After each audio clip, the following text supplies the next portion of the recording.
Hello everyone. Today we're providing an update on the strategic vision and values process and the creation of the university's next strategic plan. During the past 3 months, our focus has been on developing the goals for the plan, identifying strategies beneath those goals, and deciding on some key indicators that will help us measure our progress toward the goals.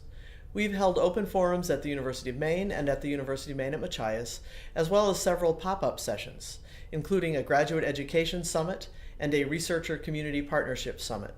We gathered input from students at the Memorial Union and at the Student Symposium in Bangor recently. Deans and vice presidents have been meeting with their units to gather input from them, and they've provided reports of their findings. There are 2 important related initiatives that have been advancing in parallel to the strategic vision and values process. One is the University of Maine System R&D Plan, and the other is the first-year Student Success Initiative. Those will be integrated into the strategic vision and values work. The quality and the quantity of input that we have received has been tremendous, as has been the level of engagement. Provost Tecker will talk about where we go from here. Great, thank you, Joan. Yeah, well, the working groups have been organizing and integrating information as we've gathered it. So we have a pretty good collection of materials to work from. In fact, we've created an archive of the various presentations, the reports, summaries of meetings that we've put up on the website. In fact, on this website, if you click on the community engagement button, you'll find these reports listed in chronological order.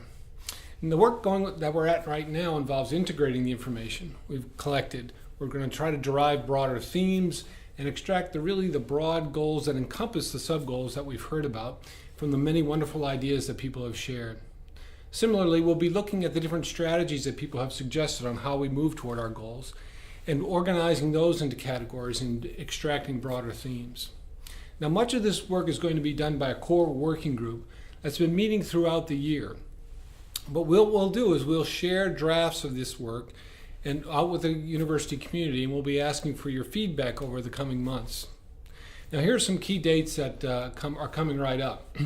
On May 3rd, the core working group is set the day aside to process this information and start drafting our first crack at strategic goals, strategies, and indicators. And on May 6th, the core working group will be meeting with President Ferrini-Mundy to present these ideas, engage her in the discussion, get some feedback, and we hope approval on our first draft. And then on May 15th, the President and I will be meeting with the University of Maine System's Board of Trustees, Academic and Student Affairs Committee. There we'll be presenting these first draft goals and strategies and our ideas about key indicators, and again inviting them into the discussion and to give us some feedback. No later than May 20th, we'll take their feedback, make some revisions, and then share the draft goals, strategies, and indicators with the university community, inviting all to provide feedback, primarily through this website.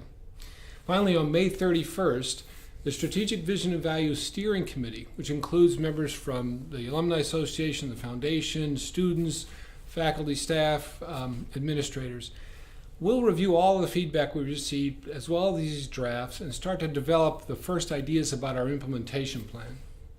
And you can see the key work will still lie ahead. Starting in June, we'll be meeting regularly to start to develop plans for implementation. And again, as we develop drafts of those, we'll share them with the community. I want to also join the President in thanking our university community for its level of engagement. It speaks volumes for the kind of community that we live and work in. And I'll add my thanks and thank Provost Tecker for his great leadership in this work. Everyone has worked hard to be sure that we're hearing from the many voices that make up our university community. Our commitment to transparency, to inclusion, and communication will continue through this process and through the implementation of the plan. Please look for periodic updates, and you can always check this website, which we will keep up to date as we progress. Thank you again.